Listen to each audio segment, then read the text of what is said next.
जय हिंद दोस्तों। तो आज मैं आपको लेके आया हूँ गुजरात के सुरेंद्रनगर जिले के बड़े से गांव चिंजुवाड़ा में, जहां माँ राज राजेश्वरी टेम्पल है, जिसका बहुत प्रचलित इतिहास है और बड़ी लंबी कहानी है वैसे तो मैं आपको इस शॉर्ट्स में थोड़ा बताता हूँ। तो वैसे कहा जाए तो ये जो आपको पूरा ग्राउंड दिख रहा है कि मंदिर के अंदर, तो ये चिंचुवाड़ा गांव के सभी लोग यहाँ शस्त्र पूजन भी करते हैं, क्योंकि ज़्यादातर यहाँ राजपूत रहते हैं। और कहा जाए तो वैसे नवरात्रि भी सबसे बड़ी पूरे गांव की नवरात्रि यहाँ पर होती है। वैसे चिंचुवाड़ा गांव के ऊपर तो हमने काफ़ी शायद 3-4 व्लॉग बना दिए, क्योंकि यहाँ ऐतिहासिक ऐसी प्राचीन बहुत सारी ऐसी चीज़ें हैं जो आपको कहीं और दूसरे गांव में नहीं मिलेगी। वैसे गांव है, लेकिन इतना ऐतिहासिक और प्राचीन गांव आपको कहीं और देखने को नहीं मिलेगा। तो हम हमारी नज़रों से आपको माँ राज राजेश्वरी मंदिर के दर्शन करवाते हैं। माँ राज राजेश्वरी के मंदिर के अंदर आप देखें तो यहाँ पूरा इतिहास वैसे ऊपर की ओर बनवाया गया है। पहले दर्शन कर लेते हैं, आपको दिखाता हूँ मैं। तो जय माँ राज राजेश्वरी। तो वैसे मैं कहूँ कि ये माँ राज राजेश्वरी माँ का जो मुख है वो पश्चिम की ओर है। ज़्यादातर आप देखेंगे तो हर देवी देवताओं के, हमारे जितने भी 33 कोटि देवी देवता है, सबका मुख आपको पूर्व की ओर देखने को मिलेगा ज़्यादातर। तो ये देख सकते हैं पूरा इतिहास। माँ वनवीर सिंह जाला के सपनों में गई, उनसे बात की, और जो बहुत लंबी कहानी, बहुत ऐतिहासिक कहानी है वैसे। तो इसके लिए आपको यहाँ दर्शन के लिए आना पड़ेगा। फिलहाल मैं आपको थोड़ा थोड़ा जितना हो सके उतना बताने की कोशिश करता हूँ। तो हमने यहाँ जो सब संभालते हैं उनसे दो बातें पूछते हैं। आज आए हैं राज राजेश्वरी टेम्पल चिंचुवाड़ा, तो उनका इतिहास के बारे में हम थोड़ा जानते हैं। और ये जो मंदिर का सब संभालते हैं उनके पास थोड़ी माहिती होगी, उसके पूछ लेते हैं। तो उनके शायद वो गुजराती में बोलेंगे, तो हम उसको ट्रांसलेट कर लेंगे। जो राजेश्वरी माता है ना, वो बोलते हैं चराड़वा से यहाँ आए पहले। चराड़वा से। हाँ। इसके बाद वहाँ उसने अपना रहणक बना दिया। रहणक बनने के बाद वहाँ मुगलों का राज था। मुगलों का? हाँ, जो पहला उगमना वक्त था कोर्ट के अंदर। और बाद में उसने कोई गाय बाय कत्ल कर होती थी पहले के जमाने में। गाय कत्ल होती थी, गाय कत्ल कर देते थे। हाँ, तो वही टाइम उसको देखा नहीं गया, तो आथमना वक्त बना मंदिर का मुख पूर्व की तरफ माँ का जो मुख था वो पूर्व की तरफ था। उनको पसंद नहीं आया, उस तरफ गैयों का कत्ल खाना हुआ करता था। पहले मुगल गैया काटते थे, इसलिए माँ ने अपना मुंह फेर के पश्चिम की ओर कर लिया। और इसके बाद जो अपने मकवाना वंशज जो चाला वो पाटड़ी में शक्ति माता के बाद हाँ वनवीर सिंह जी को पर्चा दिया, बोला ये गांव आप सर कर लो। जो उसके पास ज़्यादा लश्कर नहीं था, पर 5-25 सैनिकों थे इनके राजपूतों। सब राजपूतों यहाँ आके ये गांव सर कर लिया। इसके बाद जो ऊपर 52 गज का जो ध्वजा है, वो चाला परिवार के चढ़ता है, और किसी का नहीं, कोई का नहीं, चिंचुवाड़ी का प्रॉपर। इसके बाद में जो माता ने सब दिया, वो बनिया को पर्चा दिया, सबको एक पर्चा दिया। अच्छा। तो ये जो टेम्पल है वो पहले जब माँ ने मुख मोड़ लिया था पश्चिम की ओर, तब पाटली के राजा वनवीर सिंह जो थे, चाला वंश के जो वंशज, तो उनको माँ सपनों में गई और उनको बोला कि वनवीर जा, वहाँ चिंचुवाड़ा गांव पे जो मुगल का राज है, वहाँ गैया का कत्ल होता है, तो वहाँ तू चढ़ाई कर। तो वनवीर सिंह जाला ने कहा कि मेरे पास तो सैन्य कम है, तो कैसे मैं चढ़ाई करूँ, लेकिन फिर भी कि तू जा, मैं तेरे पास बैठी, तू जब अपना लश्कर लेके जब तू चढ़ाई करेगा तो तेरे पाला ऊंचा करना, तेरे भाले पे जब चकली बन के मैं आके बैठूंगी तो मान लेना कि मैं खुद राजेश्वरी आ गई हूँ। तो इस हिसाब से वनवीर सिंह जाला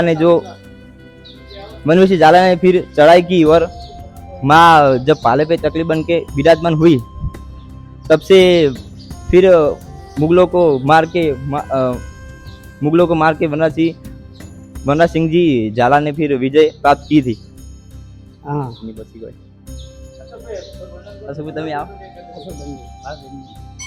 इनसे बात की कि वनवीर सिंह जो चाला थे, जो चाला वंश के राज परिवार के जो राजा, तो उन्होंने फिर मुगलों पे चढ़ाई की और जब विजय प्राप्त की उसके बाद थोड़ा इनको पता होता इनके तो गुजराती में थोड़ी बात कर लेते हैं, मैं आपको ट्रांसलेट कर दूंगा। ये शब्द क्यों हो वनवीर सिंह तो वनवीर सिंह विषय के राजेश्वरी में विषय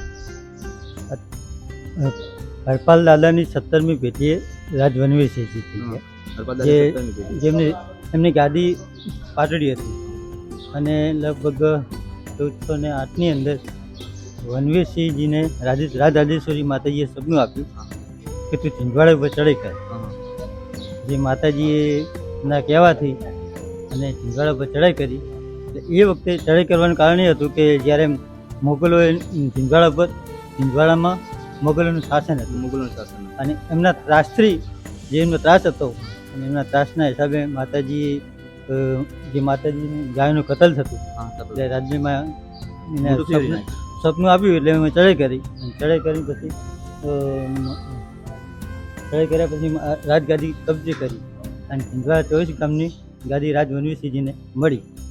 એટલે આ રાજ્યમાં ત્યારથી આજ સુધી લગભગ 650 વર્ષ થઈ ગયા અને 650 વર્ષથી માતાજીનો 52 ગજનો વાવટો રાજ વનવીરસિંહ દાદાના જે પરિવાર જે ચિંચવાડાના જે બે પાર્ટીના દરબારો આજની તારીખમાં દર નવરાત્રિની અંદર વાવટો ચડાવે અને એનું હોમ હવન યજ્ઞ કરે અને ત્યાં 650 વર્ષથી આજ સુધી માતાજીનું એમ કે અહીંયા શાસન છે અને માતાજી હાજરા હજુર છે। तो जय राजेश्वरी माँ। જય રાજેશ્વરી। तो ये जो टेबल पे बैठे हैं वो घनश्याम सिंह, तो इनकी भी अहम भूमिका है इस मंदिर के प्रति। और आपको हमने बताया कि हिंदी में भी बताया और गुजराती में भी बताया, और जो हिंदी में बोल रहे थे वो इनका नाम नौपा था, जो टेबल पे बैठे हैं उनका नाम घनश्याम सिंह था, और जो हमारे साथ जो गुजराती में बात कर रहे थे वो राजा के वंशज है, उनका नाम अशोक सिंह है। फिलहाल तो अभी राजगद्दी नहीं है लेकिन वंशज तो वो राजा के हैं, पाटड़ी शहर के राजा वनवीर सिंह चाला। और ये नवेला जोड़ा आप देख सकते हैं, यहाँ दर्शन के लिए आए, आसपास जितनी शादी होती है वो यहाँ माँ के दर्शन के लिए आते हैं। ये काफ़ी सदियों पुराना ये रथ है जिसको कलर वगैरह किए करके नया बनाया गया है। जैसा कि अशोक सिंह ने कहा कि यहाँ वावटा यानी कि जो तजा है 52 गज की तजा, वो राज परिवार के जो ये वंशज है, जो चालाकुड़ के वंशज है, यहाँ चिंचुवाड़ा के लोग वही यहाँ तजा लगा सकते हैं और बाहर के लोग नहीं लगा सकते। और ये हम आपको ऊपर की ओर ले जा रहे। और ये वैसे सदियों पहले जब पाटन के राजा सिद्धराज जयसिंह का शासन हुआ करता था, उनका तो काफ़ी प्रचलित काफ़ी बड़ा इतिहास है। वैसे तो उनका इतिहास तो जूनागढ़ और सोमनाथ में भी रह चुका है, काफ़ी बड़े बड़े उनके किले महल हुआ करते थे और यहाँ भी उनका ही शासन था पहले। तो ये जो आप पत्थर की जब दीवारें देख रहे हैं, यहाँ किला हुआ करता था चिंचवाड़ा गांव के चारों तरफ। और यहाँ इसके ऊपर जो हम चल के आए, यहाँ करीबन 4 घोड़े एक साथ चल सकते थे, इतना बड़ा इतना चौड़ा किला हुआ करता था। तो ये जो देख रहे हैं आप, ये सही में पहला माँ राजेश्वरी का मंदिर है जो पूर्व की ओर उनका मुख था। और पूर्व की ओर जो मुगल का शासन था वो गाय को काटते थे, तो माँ से सहन नहीं हुआ और उन्होंने मुंह फेर लिया। उसके बाद जब शासन हुआ वनवीर सिंह जी चाला, पाटड़ी के राजा, करीबन 600 साल पहले की ये बात है। तब माँ उनके सपनों में गई थी। हमने अब पूरा इतिहास सुनाया आपको और उनको बोला कि जा तू चढ़ाई कर और मुगलों को मार, क्योंकि गाय काटते वो मुझे पसंद नहीं है। और ये आप देख सकते हैं, वो यहाँ एक वाव है जो फिलहाल तो बंद कर दी गई है। तो यहाँ से पाटन की तरफ अंदर जमीन में से होके निकलते हैं। चिंचुवाड़ा से पाटन करीबन 100 किलोमीटर होगा, तो 100 किलोमीटर तक आप जमीन में से जा सकते हैं। ऐसा वाव, ऐसा नीचे से सुरंग से आप दूसरे शहर जा सकते हैं, क्योंकि यहाँ भी उनका शासन था जो हमने बताया सीता जयसी का, और पाटन में भी उनका महल हुआ करता था। तो राजा पहले आपको पता है कि सुरंग बनाया करते थे। तो ये हम दीवार के ऊपर आ गए और ये आप देख सकते हैं बड़ी सी ध्वजा। तो हम वैसे आपको कह रहे हैं कि आपको पूरा इतिहास जानना है तो आप यहाँ आ सकते हैं, आपको कोई मना नहीं करेगा। आप किसी से भी पूछ सकते हैं जो मंदिर का सब देख रेख रखते हैं, वो आपको पूरी हिस्ट्री आपको बता देंगे।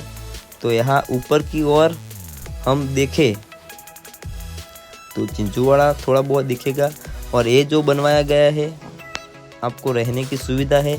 और दूर तक आप जहाँ नज़र जा रही है वो पूरा रेगिस्तान, वो पूरा रण है, जिसका व्लॉग हमने पहले भी अपलोड कर दिया है। तो पहले के समय में यहाँ समुद्र हुआ करता था, जहाँ नाव इस तरफ आती थी तो पता चल जाता था कि चिंचुवाड़ा आ गया है। जो आप ये स्तंभ देख रहे हैं ये दीवादांडी हुआ करती थी। यहाँ बड़ी सी ज्योत राजा के समय में जलाई जाती थी, और ये जो दीवादांडी है वो आपको आसपास किसी भी जगह पे नहीं मिलेगी, यहाँ है प्रॉपर। तो ये रण के ऊपर भी हमने एक व्लॉग बनाया है जहाँ नमक की खेती होती है, क्योंकि पहले समुद्र हुआ करता था तो नमक की खेती तो वहाँ होगी ही। और इसके नीचे हम आपको बता देते हैं कि ये सब पूरा जो बिल्डिंग बनवाई गई है जो आपको दिखेगी नीचे, वो आपको रहने की, खाने की, सोने की सब सुविधा यहाँ प्रोवाइड की जाती है। तो आप देख सकते हैं यहाँ बड़ा सा भोजनालय हॉल भी है जो गुजराती में लिखा गया है। और आपको कोई फंक्शन वगैरह है तो आप यहाँ खाना बना सकते हैं, उनको सबको बुला सकते हैं। और ये ऊपर नीचे जो रूम देख सकते हैं आप वहाँ रह सकते हैं। चलो मैं आपको रूम अंदर जाके दिखाता हूँ। तो ये हमारे दोस्त है कुलदीप सिंह। वैसे आप यहाँ रहेंगे तो 300-400 रुपये में आपको रूम मिल जाएगा। यहाँ 4-5 लोग भी आप रुक सकते हैं, और एसी का चार्ज अलग से है। यहाँ सब जो रसोई घर भी ऐसे ये कर सकते हैं इधर। तो इसके बाद हमारा व्लॉग एंड करते हैं। जय महाराज राजेश्वरी, जय हिंद।